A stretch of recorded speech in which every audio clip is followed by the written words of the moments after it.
Hey, Ann Pierce, this is Dr. Jones checking in. This is a video lecture for AMP2, lecture test 2, video 6. Video 6, that's what it says. So we are starting in the middle of page 15 with the thyroid gland. The thyroid is a big thing, so I want to just start with the thyroid for this video, and maybe we can finish the whole thing in one video. Now I do have the timer running, so let's see if that works. Okay, so we are talking about the thyroid, the location. It's inferior to the thyroid cartilage. Oh, here you can see how it develops a little pocket, makes a little thyroid gland. There you go. Okay, next. Excuse me. I think I've been talking too long today. Where's my cough drop? Okay. The thyroid has two lobes connected by a narrow isthmus in the middle, which is weird to say. Isthmus. It's right up there with awkward.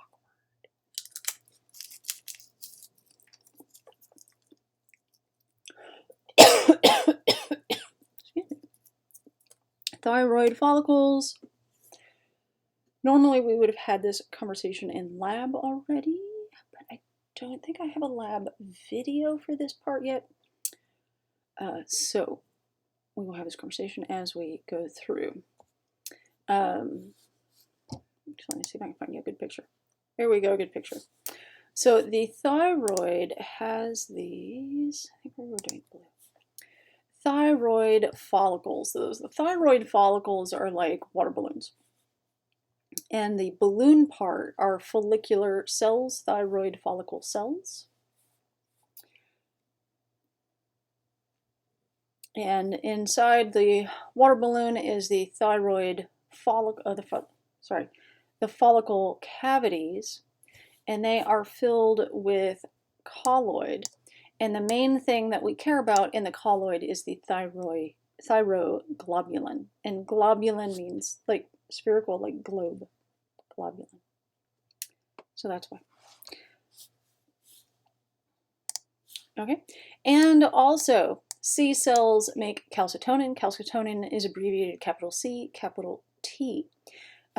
We talked about the thyroid hormones, T3, and I don't know why I can't mouse right a 3. 3, ampersand, T4.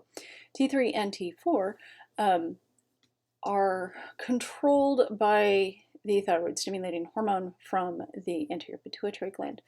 The C cells make calcitonin based on the humoral control, specifically the blood calcium levels. Okay.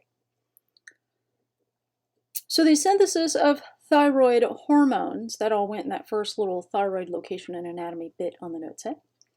Synthesis of thyroid hormones, T3 and T4, require iodine from food. And thyroglobulin, which is a globular or round protein, in the colloid of the thyroid follicles, and it contains tyrosine, which is the building block of T3 and T4.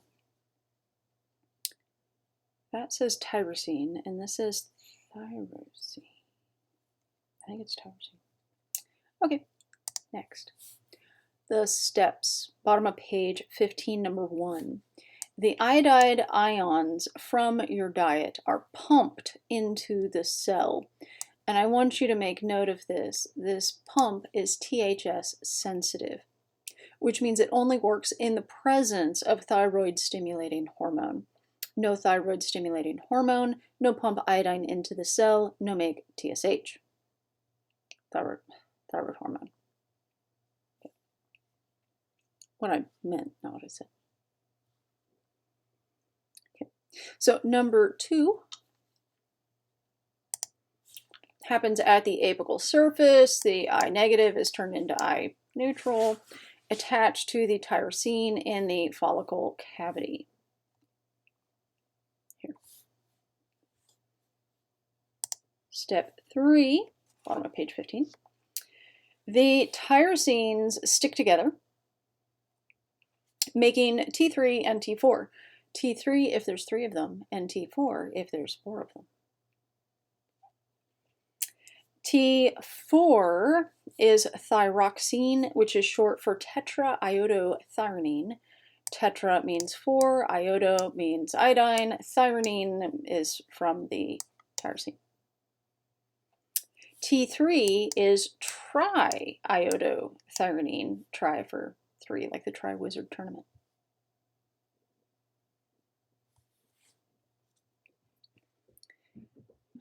It was like my 4th video in a row, so I'm getting off topic now. But the other day, my 11-year-old told me that she was having a conversation with one of her best friends on the phone, and her mama is one of my best friends, and they were having a conversation about who has the best mama, and they both claimed to have the best mama. And she said, but when my mama apologizes, she makes a Moana reference. Or when I say you're welcome, I always say it in the tune, you're welcome. And she told me that story, and I was like, well, honey, I think you're going to have to let it go. So there you go. Harry Potter and Disney references. That happens. Okay. Page 16. In the absence of iodine, or TSH, there is no synthesis and no secretion. So steps 1 and step 4 are both TSH dependent.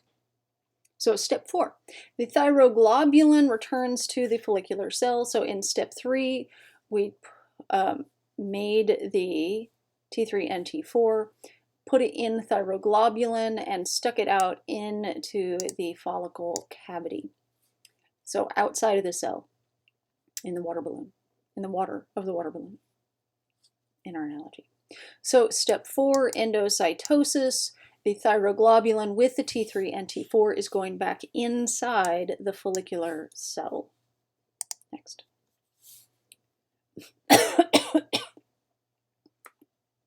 Cough drop because I'm coughing, and now cough on the cough drop because the cough drop made me cough that time.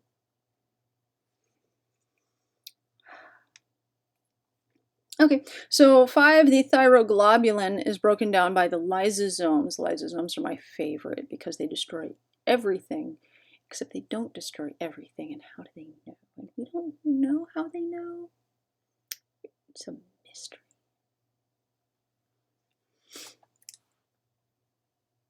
I saw in passing, was reading research, not the whole like research article, just like the blurbs, the beginning and the end, just to see. And one of the comments was, science is best when you solve all the mysteries. I was like, science is best when you still have plenty of mysteries to solve. Some mysteries we don't want to solve because we enjoy the search.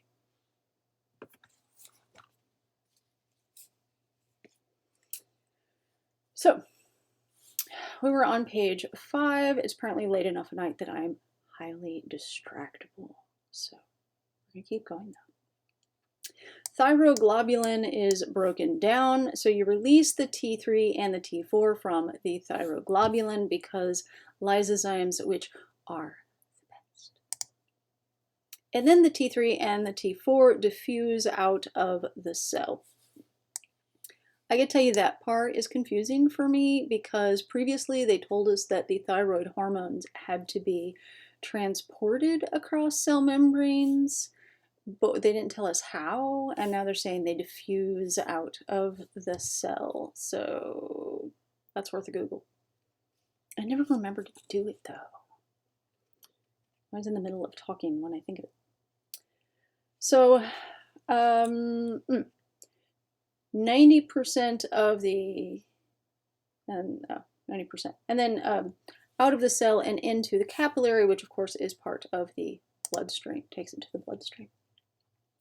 7, the thyroid hormones are bound hormones. They bind to TBGs, which are thyroid binding globulins. Guess what shape they are? That's right. And they bind 75% of the T4, 70% of the T3, and transthyretin, which is albumin, which is a plasma protein, binds most of the rest. In case we haven't said it yet, which I don't think we have because we haven't gotten to the blood chapter, the liver makes most of the plasma proteins. Okay. Slow blink for emphasis. That's what that was. Even further off topic. Okay. So why are we talking about table salt? Because iodized table salt. You need to ingest iodine for the thyroid to function. So you need, that's why we iodize the table salt, so because everything has salt. Apple pie has more salt than French fries. So table salt is in everything. You put iodine in the table salt, everybody gets enough iodine. Except, what about those pink salts, unlike the gray salt? Okay, gray salt is out of my price range, but it looks so interesting. The pink salt has lots of, and the unbleached salts have lots of micronutrients, minerals, and things that you need. And part of when you crave salt, they think, is you're craving some of these micronutrients. So the pink salt is good for you, but you need your iodine. So there are different ways to deal with this. For me, I get the big blue thing of the iodized table salt and use that in the cooking. So when I'm making rice or noodles or boiling things, I boil them in iodized table salt and then use a grinder of the good pink salt for finishing salt on the table. What my mama does is she gets the iodized sea salt and the pink salt and mixes them together half and half, so she's getting both the micronutrients and the iodine. So you have options. You can't entirely give up the iodized table salt. I recommend against it, let's put it that way. Okay. That's why we're talking about table salt in the middle of the hormone section. Okay, thyroid hormone increases the rate of cellular metabolism. Basic concept, need to know. Increases the rate of cellular metabolism. And it is short-lived. So it binds to receptors in the cytoplasm. When it does that, it is stored in the cell and is released when the cell is low. When it binds on the mitochondria, as we said, it makes the mitochondria make ATP. It increases mitochondrial production rates. And the nucleus, when it goes in the nucleus, it alters gene expression, because what else are you going to do in a nucleus? It's for genes, gene expression. It also, part of that is that it makes more sodium, potassium, ATPase pumps. So that's interesting. It has a calorogenic effect. Calories are heat. Have we talked about the 5 signs of a superficial infection yet? We talked about inflammation, but I forgot. Okay, we're going to white screen here for just a second so that I have room to write. Up W. No. Up and then W. Okay, that worked. All right, a superficial infection. This is different than like a septic infection. If you've got like a wound on your arm and then you get like a red streak, then you have a septic infection and you go to the emergency room. You don't wait and watch, you go. Okay, so the 5 signs say you have a cut and you're watching to see if it gets infected. There are 5 signs of superficial infection. One is heat, which is in Latin calor. So the calories in your food are a measure of heat. And heat, of course, is a measure of energy. So to my understanding, what they do is take a serving of your food and put it in a thing, inside water. And it's a certain amount of water at an exact temperature. And then they burn the food, incinerate it, and see how much that increases the heat of the water around it, that specific amount of water that was around it at a specific temperature. And that increase in the heat of the water is the calorie count of the food.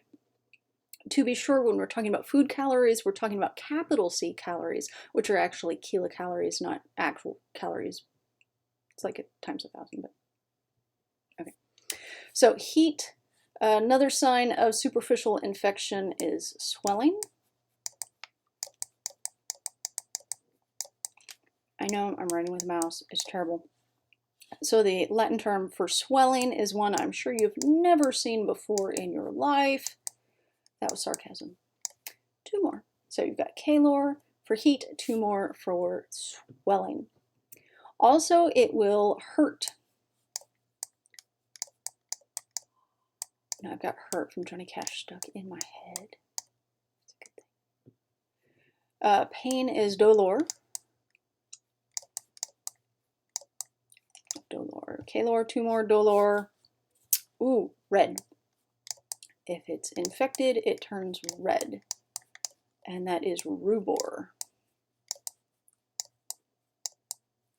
Okay, so all of these are also signs of inflammation. We did talk about the difference between inflammation and infection.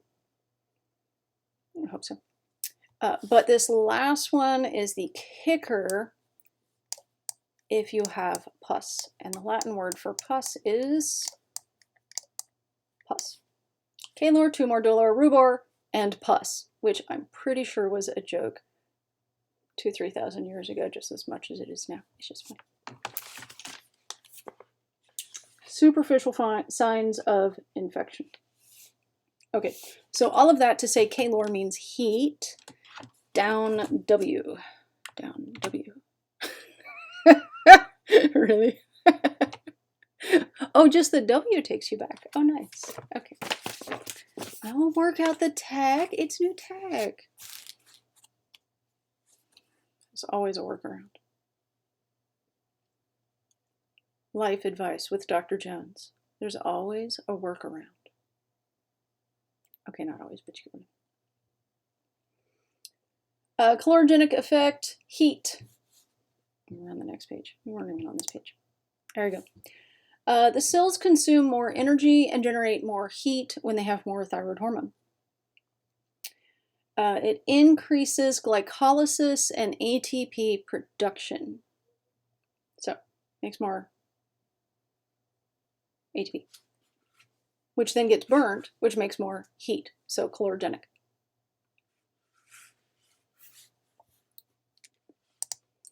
Okay, C cells of the thyroid gland make calcitonin. It's C for clear, C cells. And they make calcitonin. This is part of a simple reflex. So the functions, synthesis and functions of calcitonin define C cells and their role in calcitonin. Okay, we had all that conversation. So calcitonin is released A++ when blood calcium levels are too high. You release calcitonin, and it causes the blood calcium levels to go down. So how do we make the blood calcium levels go down? Well, one, we inhibit the osteoclast. The osteoclast were the bone cells that dissolve the bone matrix, releasing calcium into the bloodstream over time. So when you make them stop releasing calcium into the bloodstream, or slow it down, then the blood calcium levels go down over time. Calcitonin also causes calcium to be excreted by the kidneys. Excretion by the kidneys is code for, science term for, peed out. So excretion by the kidneys means you will put it into the urine so that you pee it out. That's excretion by the kidneys. So that's how you lower your blood calcium level when it's too high. You stop dissolving the bone and you pee out the excess calcium. In childhood, also stimulates bone growth and mineral deposition. Okay, the dangers of high blood calcium. There's a clinical case wrap up at the beginning, end of the chapter that explains that. Low blood calcium increases sodium ion permeabilities, which causes convulsions and muscle spasms. So low blood calcium levels can be deadly. And that is the end of, I think, today's lectures. It's dark and I think I'm done. So we will come back. So this has been AMP2 Lecture Test 2 Video 6. Noteset pages 15, 16, and 17. Yeah, we did half of 15, all of 16, and we didn't do 17. 15 and 16. That sounds right. Okay, 15 and 16. Thank you, as always, for tuning in. The education must go on. Dr. J out. Okay, now Command, Control, Escape. Command, Control. Oh, I think I got it this time.